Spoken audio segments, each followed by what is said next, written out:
भैया हम कुमार सुदीप और कहे के बा आदरणीय श्री नरेंद्र मोदी जी का हनुमान श्री भानु प्रताप शाही जी एक बार फिर से आपके बीच आपका आशीर्वाद लेने आ गए हैं। तो इस बार आप ना एक एक कीमती और बहुमूल्य वोट कमल छाप पर बटन दबाकर अपार मतों से विजयी बनावे और फिर से सेवा करने का मौका दें। ए जी सुना तनी का हो अबकी के चुनाव में केकरा के वोट देवे के बा?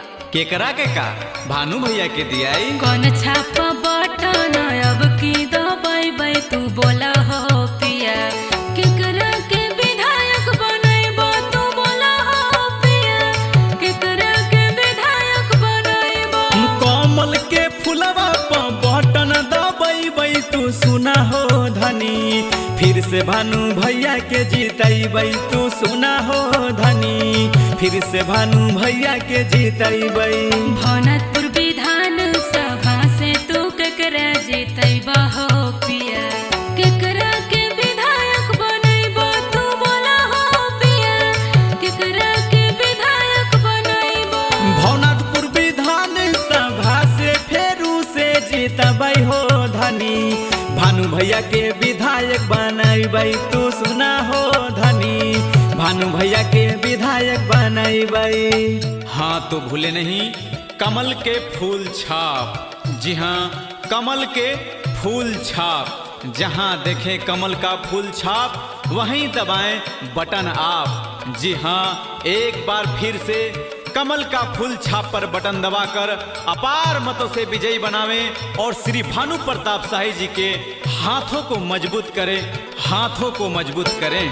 कौन करथिन हमनी के जनता के खातिर विकास हो पिया के देतै रोजी रोजगार तू बोला हो पिया के देतै रोजी रोजगार। भानु भैया करथिन जनता के खातिर विकास हो धनी उहे देथिन रोजी रोजगार तू सुना हो धनी उहे देथिन रोजी रोजगार। केकरा जीतैबो उठैतै आवाज विधानसभा हो पिया के मनतै जनता के कहनवा तू बोला हो पिया के मनतै जनता के कहनवा। भानु भैया उठैथिन जनता के आवाज विधानसभा हो धनी उहे मनथिन जनता के कहनमा तू सुना हो धनी उहे मनथिन जनता के कहनमा।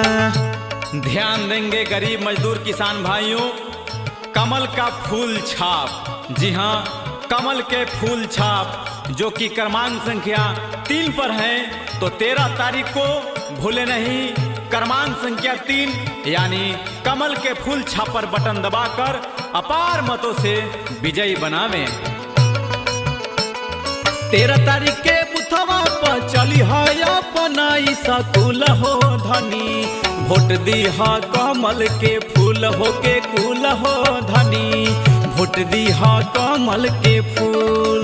तोर संगे चलबो साजी सवार हो के कुल हो पिया वोट दे हम कमल के फूल हो के कुल हो पिया वोट दे हम कमल के फूल। झारखंड में बनतै बीजेपी सरकार पावरफुल हो धनी फिर से खिलैबै कमल फूल देके वोट हो धनी फिर से खिलबै कमल फूल। कमल के फूलवा पर बटन दबै खुलम खुल हो धनी फिर से भानु भैया के जीतै हो के कुल हो धनी फिर से भानु भैया के जीतै वोट दे हम कमल के फूल फिर से विधायक बनई वोट दे हम कमल के फूल फिर से भानु भैया के जीतई अगर आप चाहते हैं कुमार डिजिटल चैनल के ऑडियो वीडियो सबसे पहले आप तक पहुंचे तो लाल बटन दबाकर चैनल को सब्सक्राइब करें और हाँ बेल आइकन को दबाना ना भूलें।